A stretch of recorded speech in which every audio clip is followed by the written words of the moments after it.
So fast forward now, most of our energy sources like inverters are installed indoors, right? Yeah. And sometimes when inverters go off, customers just assume, just like the same way when generator goes off, like fuel finished, battery is low. That's right. And there are a whole lot of other safety and major concerns that they should note how the inverter went off. Except the inverter was dramatic, like went off with the kaboom, and they will know there's a problem. But there are some kind of problems that they've started gathering and they are committed to on point. And those are the problems we are discussing today.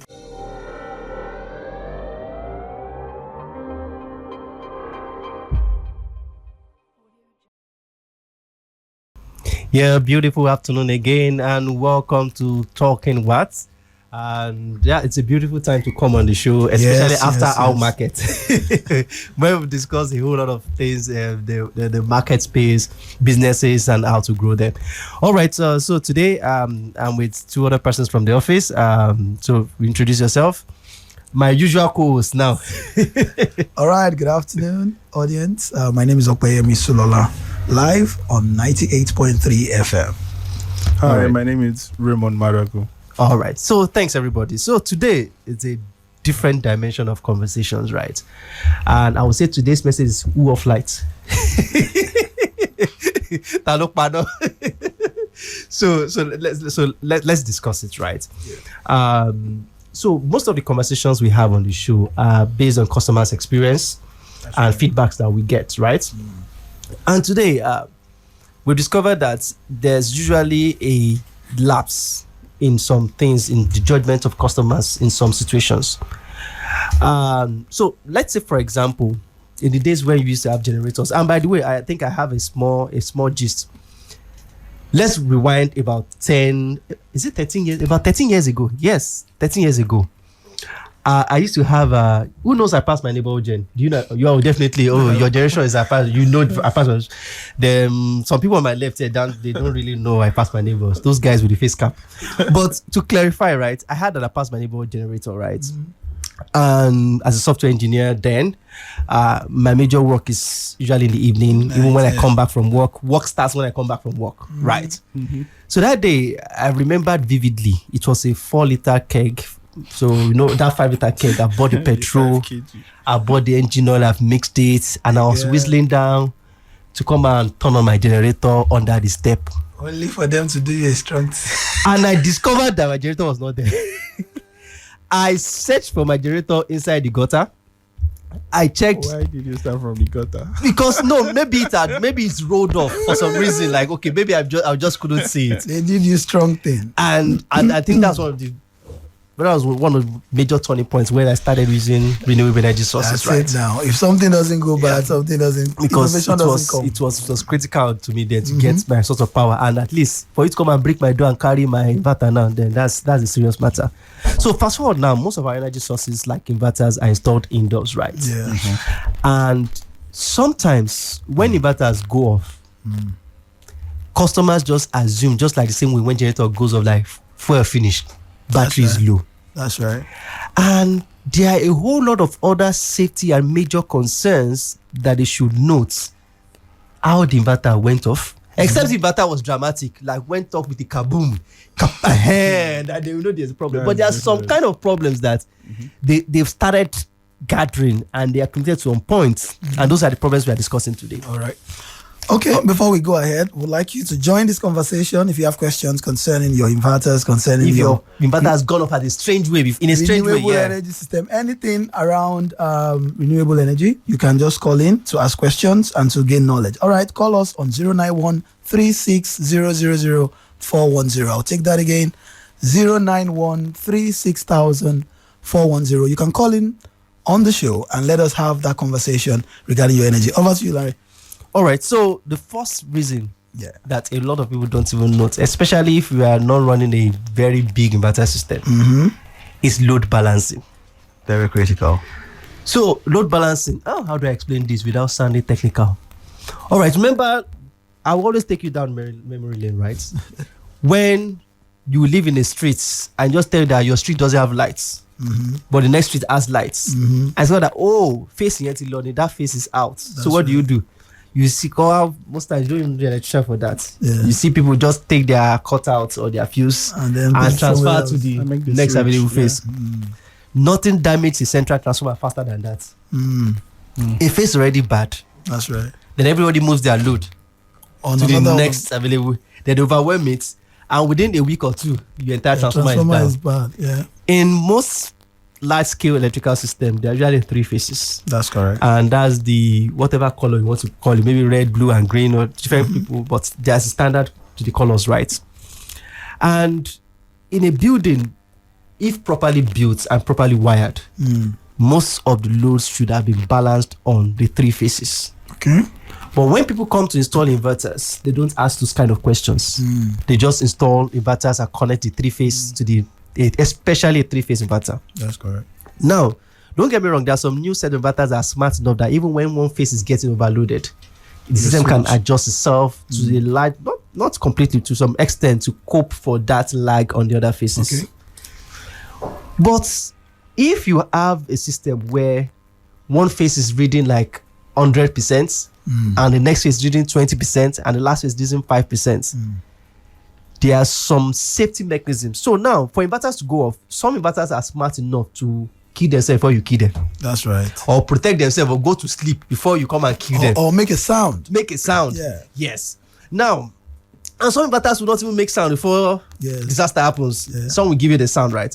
So some inverters, when they see that kind of load imbalance, Okay. they will cut off like normal cut off. Except you physically go to the inverter and see the error message on the screen, you might not know what's really happened to the inverter. But where the problem is that in some cases, Okay. some inverters, when they go off like that, they will take some time, then reboot and come up again. Yeah. And they'll be like, untouching it. However, those same set of loads, especially if they are air conditioners and like that, take time to pick up again and start with another set of load again. Yes. You can give it like a headroom of 5-10 minutes, And then and again load itself. shut down. Correct. And you start calling the person that installed the inverter. Hey, the inverter is not good. What's going on? There's a fault, and that's load imbalance. So that's one section. So That's right. guys, now I'm opening the floor. If there's anybody at home that has any other experience where their solar system just shuts down suddenly, That's like right. I thought this thing is charged, it should have lasted longer than this. So yes, the floor is open, and yes, to you. All right, so the floor is open. You can call us on 091-36000-410. We are on talking what, in case you don't know, and then we are talking about efficiency of your system and then ability to be able to balance your load when it comes to your inverters.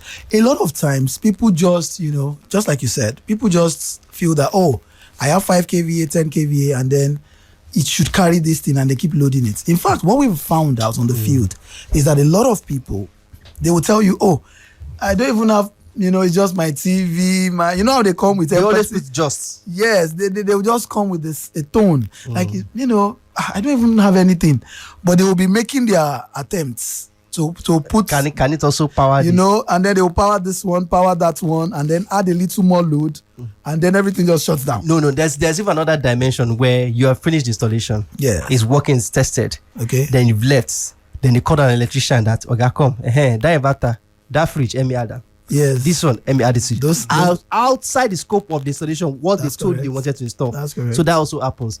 Now, there's another thing that could also be a challenge that's I just remembered now. Air conditioners are one of the culprits in that WhatsApp group. Yes. Sometimes when an air conditioner is starting up, it requires a starting current 6 or 7 times its running current. Wow. So if an inverter, if an air conditioner, some air conditioners, especially the ones that are not inverter ACs, if the rated power is 2000 watts, 2,000 watts. Yeah. Or there's a 2,500, tendency yeah. that while starting up, it might need up to 12. Wow. Yeah. Up to 12,000 watts, 10,000 watts. To start So up. if that inverter is not designed, that's why you see that some inverters can sustain up to 3 times or 10 times the capacity for 3 seconds, 10 seconds, and that's the use of that surge. Yes. So that when that surge hits the inverter, most times it's a short burst of energy. Yes. The inverter can absorb that sudden demand surge, and drop. yeah. So if your kind of inverter doesn't support that, it shuts down. Some person won't notice until maybe multiple ACs are starting up at the same time. Okay. So imagine that's one. So if two ACs are starting up at the same time, it's at the same time the compressors are picking up. I see. So that's like maybe you even had a 5 kilowatt inverter, a 5 kVA, and the two ACs start up at the same time. I have a question. Okay. The use case you just gave, Okay. is it the responsibility of the engineer to notify the user of that? Yes, so it's the responsibility of the engineer and the installing company and the installation. And that's exactly what we said now. At the point of installation, the customer would not tell you those ACs will be on the system, which you have advised in a very professional way and tell them, oh, if you are doing this, increase this capacity, and because it's a balance between budgets and effectiveness. So now is supposed to be the engineer's responsibility to be sure that this system is properly sized. Now you've installed it, you've gone, and they've called something, Mr. David, Mr. John, Mr. Namdi, or call some random person. Help me plug the BQ. Yes, you've had that situation. BQ. BQ is always dark at night. We're installing the place, and the person told, BQ, we don't need lights there. Just my building. And after the installation, and I don't blame people really. There's hardly no way that if you install a solar system, a good solar system, that you wouldn't yearn for more. That's right. If it has, I've seen that happen back to back. Most customers that we've served and we've installed systems that are very efficient for them, they would always want to expand their capacity, especially they are able to meet up with the maximum they can afford. So you see somebody starts up with just 5 kV and say, okay, I just want my bedroom and my living room, just 2 ACs, this and that. That's right. And this thing has been serving them consecutively or consistently for like the past 3 years, 2 years. Most times you just call that, okay, now I have some extra chain, let's move it to 10 kilowatts. And that's a different conversation, scalability. Let's add the BQ now. Let's add the BQ now. Yes. But that's for the person that informed you that wants to add the BQ. So there are some person who will not change the capacity and say, maybe light is light, add the BQ to it. And that's where it becomes a danger. In the reality of things, this also comes back to every other equipment. I love using vehicles as an example, right? You see situations where you bought a vehicle. Let me give the most common example. There's a thermostat in the car. And somebody will just tell you that, yank it off. It's of no reason. It's of no use. It's an error. It's for the cold region. Blah, blah, blah, blah, blah, blah. And you carry your... yank it off. Put double cell. Put this, put that. And you end up damaging the car from the first day it gets to you. That's right. Same thing happens with solar systems. They've installed it. You've given clear instructions, right? And some person just believe that, okay, nobody let me find my money now. What concerns you? It's my system. And the sad part that if the fault happens or there's an error, They will speed down the number. and without giving you the full details of what I just don't know what happened. It just went off. It just went off. Sometimes you can get back to the side, you discover that you see traces that there were some cables that came in here and they've been removed. So that they can create that impression that this is how it was and in the beginning. And so it is. So you get the clarity now. So I was making a thought before the caller came in. So one thing is very important, even from the time of pre-installation. That is why it is important to do audits. I mean, one of the points we are driving in tonight or today is that you must make sure that you don't overpower. There is okay, we have a caller now before we go on. Good afternoon. Welcome to Talking What? Yes, good afternoon. My name is Femi from Okoba. Please go ahead. Okay, please. I've always been meaning to ask this question. Okay. How does one really maintain a solar panel? I know it's good to maintain data because you can actually access them. But for solar panels, are there things that you can do to maintain them? Yeah, thanks, Mr. Femi. So now, for solar panels, first of all, I think I mentioned this some episodes back that solar panels are one of the longest serving components of the entire solar system. That's right. Some of them can last 10, 15, 20, 25 years and still keep working, right? Yeah. Now, the major enemy solar panels have is anything obstructing their view or their access to the sun. That's right. It's glass. Most of them are covered with glass. There's some flexible solar panels now. That's a different conversation, right? And once dust starts settling on the surface, that drastically reduces the capacity of the solar panel. It reduces the amount of energy that can generate. And I always tell people that what really saves you money in any solar system, what saves you money the most is the energy generated from the sun. That's right. Because technically, if you have just grid and your inverter, right? And that's why people say that their power bill increase after installing inverters. And you don't have any major energy coming from the sun, and you say, oh, I have solar and I have inverter. So a lot of people call it solar when there's no solar panel there. So you have the inverter and the battery. Now, if before you were using let's say 50 kilowatt hours a day, then you install the solar system that has a battery of 15 kilowatt hours, it's going to add to your bill. Definitely. The amount of power you put from the grid to charge that battery, that's Plus- an extra 15. So your your energy bill has gone up. Correct. But the only advantage in that regard is the fact that you store the energy and you put it from the battery without having to run a generator, which might be more expensive than the grid. Okay. So when you net it off, most times that, okay, if I had ran the generator and I bought fuel and maintained the generator, this is how much it would have cost me, plus the grid.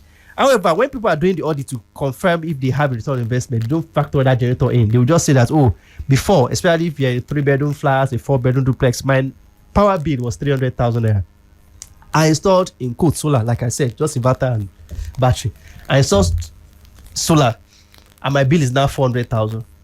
Forget that same person was spending maybe about 20 or 250,000 naira on petrol or diesel every month.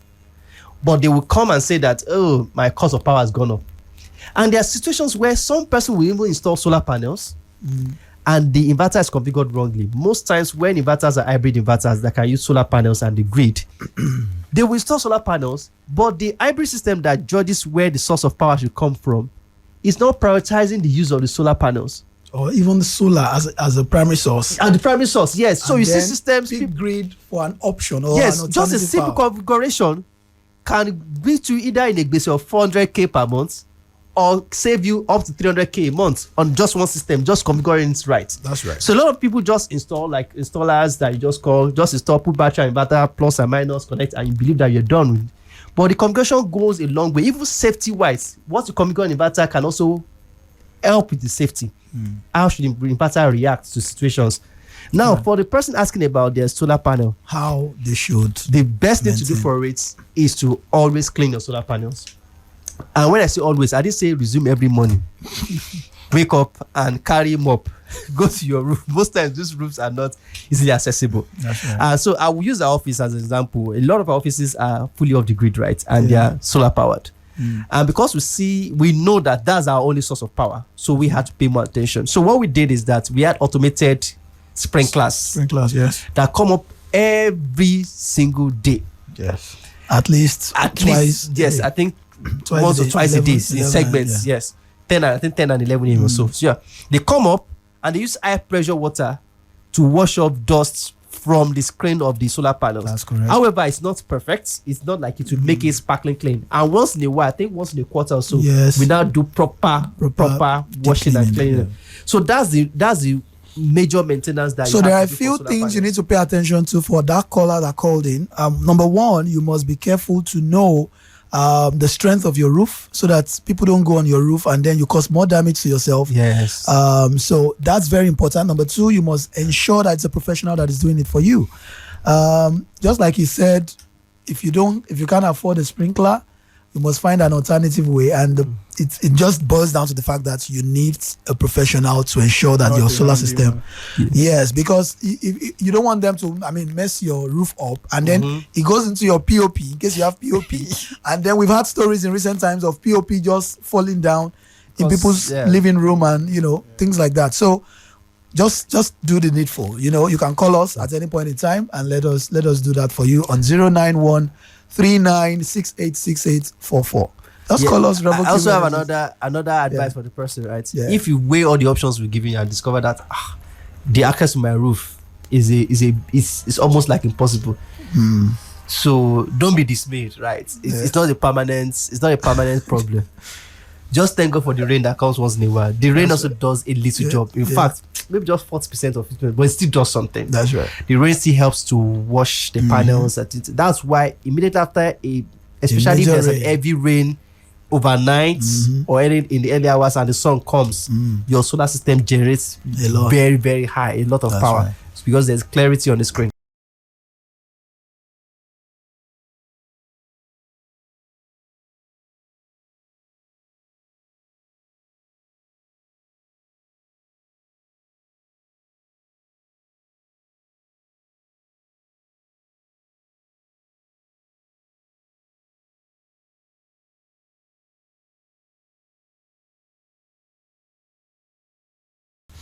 Yeah, Raymond, you have some questions. No, I was just making reference to the part where he said you need a professional to get on the roof. Yes. He said, yes, you have to work with a professional, not a handyman. You know men that used to form handymen. Yeah, I have them. like, My security can what go on does my he? roof. What does he?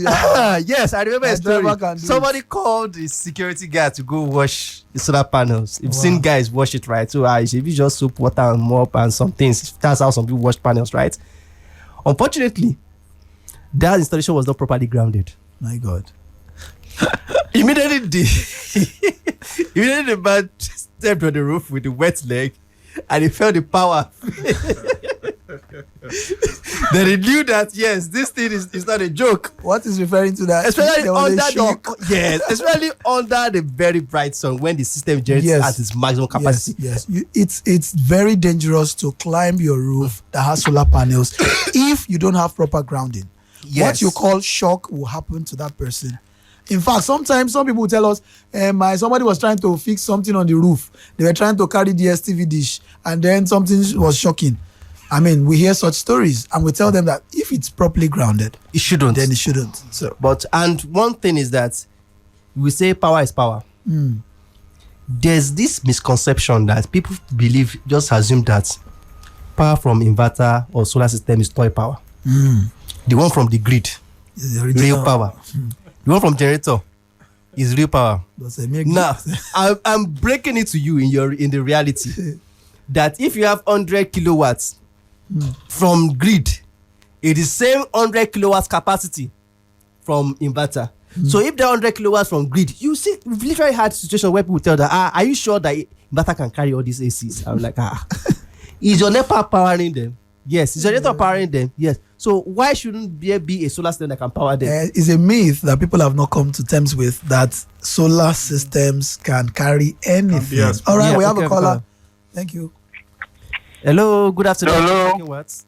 Hello, we can hear you. Hello, yeah, good afternoon, sir. Yeah, good afternoon. Yeah. My name is Ni. I'm calling from Gowon Estate, Okay, sir. Agbeda. Okay. Yeah, so I just want to ask because I do have a 3-bedroom bungalow and I Okay. have a 4 battery, and then six solar Solar panels. panels. Okay. So if I want, 6 solar panel, I think each of them is around 500 watts. 400, 500 plus watts. Yes, 500 plus watts. So now my question is, if I want to increase my grid, is it advisable to add to the existing battery? If I want to increase, let's say I want to have like 5 kVA or 10 kVA. Okay. Am I going to discard the batteries that I have, or can I buy new batteries and add to the existing battery?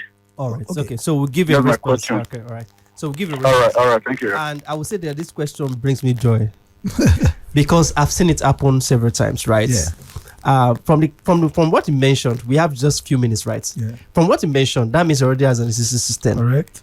He said he has 4 batteries. There's the items that they are not lithium batteries, We right? need to even clarify that. Yeah, so we have to spend. There's a high tendency they are not lithium batteries Yes. because they are just six solar panels, solar so it's not panels. so Yeah. much capacity, right?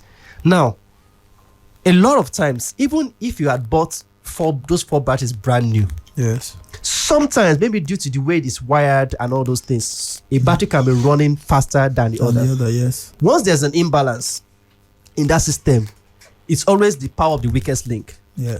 So if there's any battery there after testing, so there must be proper testing that is weaker than others, it has to be removed immediately. Now that brings me to the fact that he was asking if you should add new batteries. Yes. Adding new batteries to that will simply diminish the power of the new battery as fast as possible. Reason being the fact that the new batteries would have to match, they will be older ones. struggling to pull along the older batteries. So I never advise adding batteries like that, Okay. especially if it's been a long time Time, interval. If you installed one this week and the next week or just the next month, you added more batteries, there's items that things will still rhyme up, right? Yeah. And second, you cannot mix lithium batteries with tubular battery, then mix it with gel battery. No, it's not safe. Their chemistries are different. That's correct. But my advice to him is the fact that I also don't, because like we always say, we always try the balance between cost and efficiency. That's right. I wouldn't advise that, just discard that one. Yeah. So what would just advise that if you're installing a 5 kV, I would strongly recommend that you even install a lithium battery this time around. That's right. Then you can separate the load of your building further. So you can decide that, okay, some section of your building can be on that older Yes, solution. that old system. Then and install a fresh one will take that care of powers some. So, for example, now maybe you used to have your ACs, your fridge and refrigerators on this initial system. That's right. You can decide to have just lights on it, then move your ACs and fridge and freezers to the new installation. So there will be two complete different systems. And moreover, might be a very good man to dash somebody. So thanks so much, everybody. Thanks for coming on, and thanks Raymond for coming today. You're first timer here, and thanks. Give you shekere. Yes. Please. Let me give Raymond a shekere. Thank you. Welcome to Talking Words. And to my Oga Odogu that is on the buttons. My name remains Olariwaju Nkule. And thank you for listening to Talking Words. Have a nice time. Till next week. On a parting shot, please follow us on RevoQ on Instagram on RevoQ_energies. Thank you.